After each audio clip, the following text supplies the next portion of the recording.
ലോകത്തിൽ കടുവകളുടെ എണ്ണം ഏറ്റവും കൂടുതലുള്ള പ്രദേശങ്ങളിൽ 3-ാം സ്ഥാനം സ്വന്തമാക്കി Kaziranga national park and tiger reserve.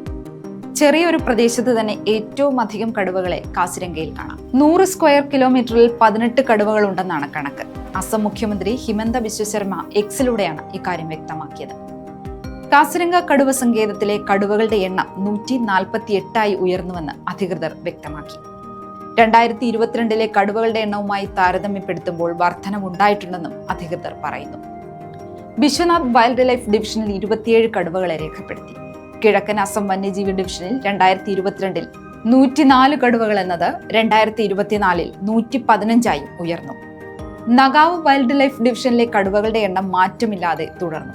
ഇവിടെ 6 കടുവകളെയാണ് കണ്ടത്. ഔദ്യോഗിക രീതികൾ പ്രകാരമാണ് ഈ പ്രദേശങ്ങളിൽ കടുവകളുടെ കണക്കെടുപ്പ് നടത്തിയത്. 2023-നും 2024-നും ഇടയിൽ കാസിരംഗയിലെ 1307 സ്ക്വയർ കിലോമീറ്റർ പ്രദേശത്ത് ക്യാമറ ട്രാപ്പ് സ്ഥാപിച്ചാണ് കണക്കെടുപ്പ് നടന്നത്. വന്യജീവി സംരക്ഷണത്തിൽ പ്രധാന നാഴികക്കല്ല് പിന്നിട്ട കാസിരംഗ ദേശീയോദ്യാനം ഗ്ലോബൽ ടൈഗർ ഡേയോടനുബന്ധിച്ച് status of tigers in Kaziranga 2024 റിപ്പോർട്ടും പുറത്തുവിട്ടിട്ടുണ്ട്.